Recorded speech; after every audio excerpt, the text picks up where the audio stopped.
Many listeners contacted feedback last week following our interview with the deputy editor of the Today programme, John Zilker.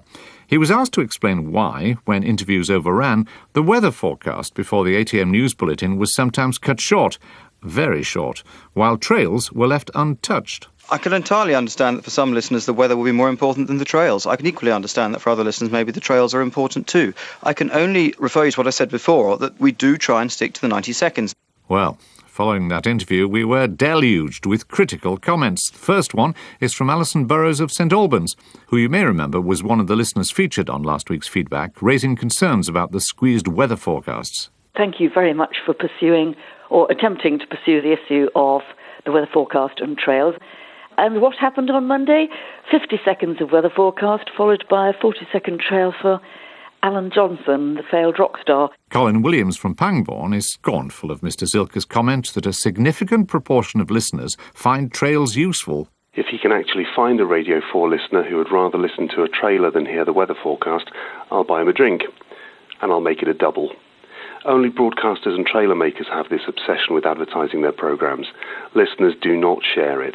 William Chambers has a rather intriguing point to make. Nobody knows that the trail they're about to hear is for something they may be interested in. Therefore, they cannot be frustrated by its absence. There does seem to be a large disparity between how the BBC bosses view trails and how feedback listeners do.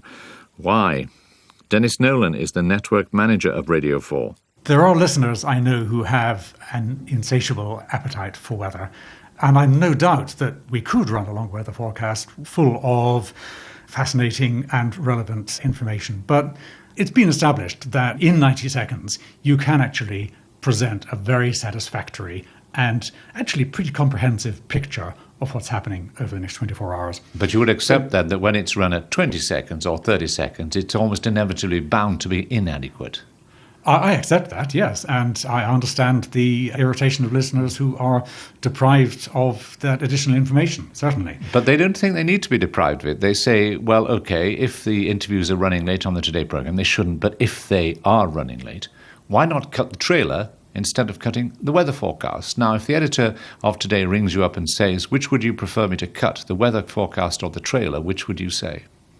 I'd say that the trail is as important a part of that hour as the weather forecast and anything else, because listeners tuning into Radio 4 have a right and a need to know what's coming up on the station, and we have a duty to tell them about it. So what you're suggesting is that the network doesn't have a view. They regard both as important, and it's up to the Today programme to make the decision of whether to run the trail or whether to trim the weather forecast. The Today programme has to finish in time for the trail, because the trail is part of the network schedule, and the Today programme finishes at 1 minute to the hour. This is really valuable airtime, and it is really valuable information for our listeners. And bearing in mind that this is peak listening time for Radio 4 listeners, it is an absolutely indispensable opportunity to inform millions of people about the fantastic stuff that's coming up on the network across the rest of the day or the rest of the week. Yeah, but some of our listeners would say there's a real difference between promoting your network and providing a public service, which is a weather forecast, which is vital for people's lives, that what you're putting is, in effect, self-interest before public interest.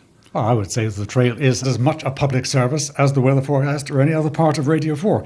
If you go into a restaurant, you ask to see the menu. The menu isn't there to sort of satisfy the vanity of the chef and the waiter. It's to inform you what's available. Yes, but a lot of people won't be able to go in the restaurant because they'll be going out during the day and they won't be able to listen to some of the programmes that are being trailed. They will be out in the weather and they want to know what that weather will be like.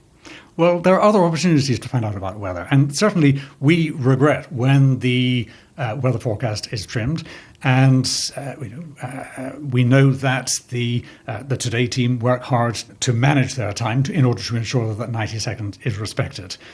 But they also know that the trail is an important part of the programme clock, and provides really important information, which is hugely appreciated by the large majority of Radio 4 listeners. Well, this is challenged. Now, this really is challenged. And one of our listeners says, please ask, this is Gabriel McGee, please ask the trailer enthusiasts at the BBC, and you do sound like one, to do a survey of their listeners on whether they like trailers and ask them to then abide by the majority decision. Would you do that? We have done it. And I can assure Mr. McGee that, in fact, the majority is in favour of trails, in this sense that they find the trails to be interesting, and informative, and that as a result of the trails, they have sought out programmes and chosen to listen to programmes that otherwise they would not have known about. What's the nature of this research? Is it published? Can the listeners get access to it? No, this is research that's been done for us by BBC Audience Research. It's not published research, but I'm able to say that about two-thirds of those people interviewed responded positively and warmly to trails. A third of them responded, like Mr. McGee, with irritation and impatience. And I completely understand their point of view. Now, this is an unresolvable dilemma for network planners and schedulers, because there is a core of Radio 4 listeners who are listening to over 25 hours of Radio 4 a week. They are therefore bound to be exposed to many more trails than the lighter or medium listener will. Or they need. Indeed, all they need, because they already know about the programmes and the output. So they have to suffer so that the other two-thirds who are rather lighter listeners are drawn in. It is indeed a sacrifice that I ask them to make for the greater glory Well, and for the greater good of the greater number. Let me ask you one final thing as part of your research. I take it from this that you've never asked the audience whether they would prefer a trailer to be dropped or the weather forecast to be significantly trimmed. Are you going to ask them? It's not a choice that we're going to make, and therefore it would be unfair to ask the audience to make that decision for us. So in other words, you're going to tell the Today programme they better keep to time in future. My colleagues on the Today programme are absolutely committed to respecting the 90-second duration of the weather forecast. It's just that on a few occasions they can't protect it. That's live radio. That was Dennis Nolan, Network Manager of Radio 4.